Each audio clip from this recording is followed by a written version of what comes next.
Bienvenue dans cette nouvelle édition de Confidentiel sur Africa 24. Notre invité Eliès Farfer, vous êtes ministre des Finances au gouvernement tunisien. Bienvenue sur Africa 24. Oui, bonjour. Alors, Monsieur le ministre, après un bilan macroéconomique mitigé présentant une croissance fin 2012 de 3,6%, un déficit budgétaire de 5,5%, une inflation et un déficit courant qui se sont détériorés pour atteindre respectivement 5,9 et 8,1%, pouvez-vous nous dire quelles sont vos prévisions pour 2013 ? Alors, on est dans une phase de redressement de la situation, de la relance économique. L'année 2012, comme vous venez de le préciser, était mitigée, exactement, c'est le terme approprié. Une croissance positive de 3,6. Un déficit maîtrisé, malgré tout. On a terminé l'année avec 5,3% pour un budget beaucoup plus supérieur de 6,6%, mais on a maîtrisé le déficit budgétaire. Néanmoins, l'inflation est restée à un niveau important. Pour 2013, on continue sur la même logique de croissance. On avait prévu dans le budget de 4,5%, qu'on a revu à la baisse suite à la situation économique globale, et notamment en Europe, qui ne s'améliore hélas pas, et que également sur le marché intérieur, il y a quelques prévisions à la baisse, notamment dans le domaine de l'agriculture ou de l'export de l'industrie. Donc la révision de taux de croissance à 4% et le déficit de le garder toujours sous cette barre de moins de 6% à 5,9%, c'est notre prévision. Et la priorité de ce gouvernement, le nouveau en l'occurrence, c'est de s'attaquer à la maîtrise de l'inflation. Alors la notation souveraine de la Tunisie s'est dégradée au cours des 2 dernières années pour se situer dans le grade spéculatif, affectant de ce fait son coût d'emprunt sur les marchés internationaux. De quelle manière est-ce que vous envisagez de couvrir vos besoins en ressources extérieures pour équilibrer votre budget ? Aujourd'hui, la notation de notre économie est beaucoup plus liée à l'aspect politique. Et notamment, la dernière dégradation du mois de février était directement liée à cette situation de crise politique, de mini-crise politique. Aujourd'hui, il y a une reprise de confiance parce que d'une part, on attaque la dernière ligne droite. Aujourd'hui, on a une meilleure visibilité, on a une date de droite fin. Par rapport à la Constitution, c'est ça ? Bien sûr, par rapport à la transition, à toute la période de transition. Aujourd'hui, c'est pas tant les fondamentaux économiques qui dégradent la note souveraine, c'est beaucoup plus le climat politique. Et en l'occurrence, justement, la fin de la période de transition, les élections, l'adoption de la Constitution, l'adoption des lois complémentaires à la Constitution. Aujourd'hui, c'est beaucoup plus clair et c'est ce qui fait qu'on vient de signer un accord avec le Fonds monétaire international pour un prêt sur 2 ans de 2,7 milliards de dinars. Nous sommes très avancé dans les négociations d'un 3e programme d'appui avec la Banque mondiale et la Banque africaine de développement, sachant qu'il y a eu déjà 2 parts, c'est-à-dire un programme d'appui à la relance économique en 2011-2012 et nous attaquons la négociation pour 2013. Nous avons des garanties japonaises et des garanties américaines que nous avons obtenues en 2012 et qu'on renouvelle en 2013. Aujourd'hui, la Tunisie, malgré cette période de transition, malgré les difficultés que nous vivons et des difficultés économiques dans le monde et en Europe, qui est notre premier partenaire, notre taux d'endettement se situe de l'ordre de 44%. Peut-être cette année, on arrivera à 46 ou 47%, qui reste un taux relativement soutenable. Alors, Monsieur le ministre, la Tunisie a cherché à soulager les classes défavorisées par sa politique de subvention des prix des principaux produits alimentaires, mais aussi des prix des produits énergétiques. Et le déficit de la caisse de compensation s'est d'ailleurs largement creusé pour atteindre 7,3% du PIB en 2012. Quelles sont les mesures que vous comptez entreprendre pour réduire cette lourde charge qui pèse tout de même sur le budget de l'État ? Là aussi, il faut séparer le conjoncturel du structurel. La caisse de compensation a atteint des niveaux qui font peur, à vrai dire. 7,5%, plus de 17% de le budget. Ce n'est pas uniquement lié à l'aspect structurel, c'est lié aussi à l'aspect conjoncturel, à savoir que depuis 2010, le prix du baril a explosé. C'est-à-dire on est passé de 79 à plus de 110 comme moyenne sur les 3 dernières années, 11, 12 et 13 également.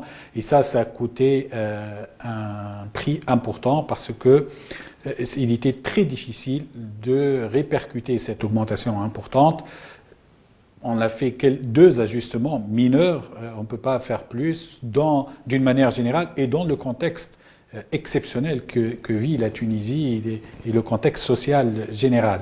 Mais il y a également, et là nous avons engagé un programme de réforme structurelle, d'une part de faire l'état des lieux, c'est qui bénéficie de ces subventions. Et les premiers résultats de cette étude que nous venons de démarrer, on a découvert que, par exemple, les couches défavorisées ne profitent qu'à 10%, 10 à 12% de la caisse totale.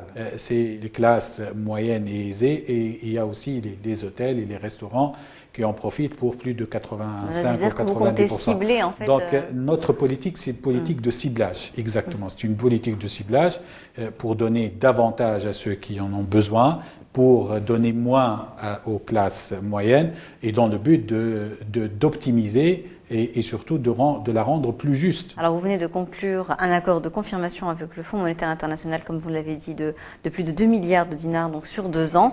Pouvez-vous nous indiquer les principaux aspects donc des réformes structurelles que vous avez discutées, que vous avez négociées avec le FMI pour parvenir à moyen terme donc à rééquilibrer la situation macroéconomique, à réduire les disparités régionales et puis à améliorer tout de même la situation de l'emploi?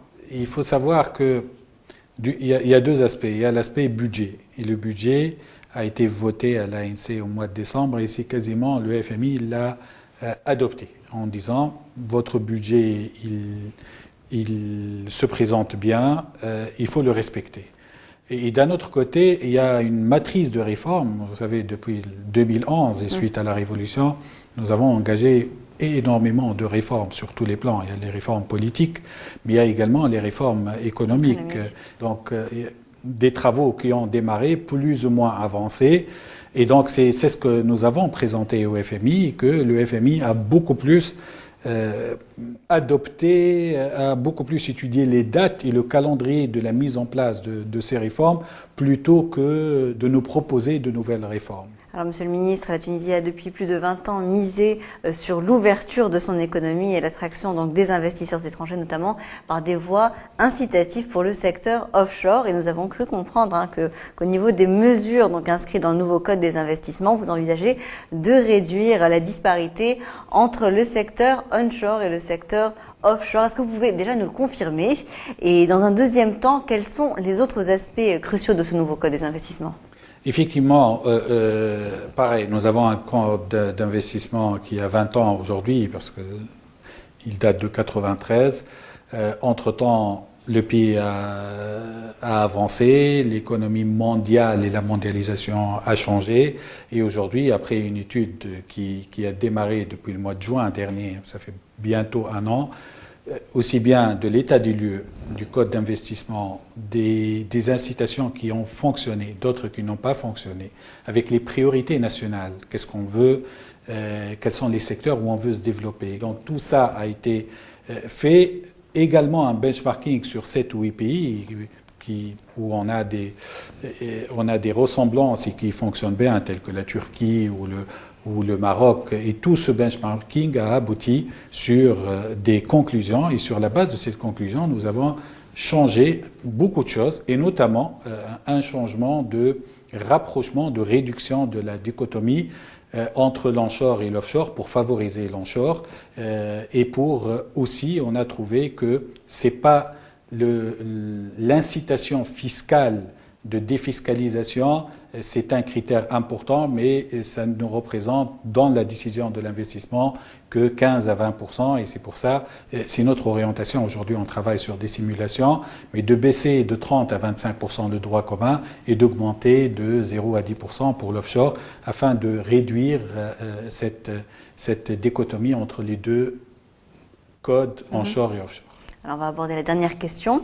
Vous envisagez donc d'effectuer un audit des grandes entreprises publiques des secteurs économiques et financiers. Tout d'abord, qu'est-ce que vous attendez de cet audit et quelles sont, d'après vous, les principales mesures de gouvernance qui pourraient être envisagées? Alors, les banques publiques représentent une part importante. Le secteur bancaire, d'ailleurs, d'une manière générale, en Tunisie, c'est par excellence le financement de l'économie se fait par les crédits moyen et long terme bancaires. Après, les banques publiques représentent dans le système bancaire global une part aussi importante, 40%. Et ces trois banques souffrent de deux problématiques. Une problématique de sous-capitalisation et une deuxième problématique de dette accrochée et de dette classée. Et l'audit permettrait de faire une évaluation globale, aussi bien sur l'aspect financier que sur l'aspect de système d'information, les ressources humaines, et en parallèle une opération de stratégie globale pour revoir et décider la démarche pour ces trois banques. Et l'audit va démarrer bientôt, on est dans la dernière phase de dépouillement. On aura deux missions, une mission d'audit et une mission d'orientation stratégique. Et à partir du mois d'août, début septembre, on aura déjà une idée sur l'orientation stratégique pour les banques publiques. Donc, Laissez-moi faire, je rappelle que vous êtes ministre des Finances du gouvernement tunisien. Merci d'avoir accepté notre invitation. C'est moi qui vous remercie. Merci, chers téléspectateurs, de nous avoir suivis. À bientôt pour une nouvelle édition de Confidentiel sur Africa 24.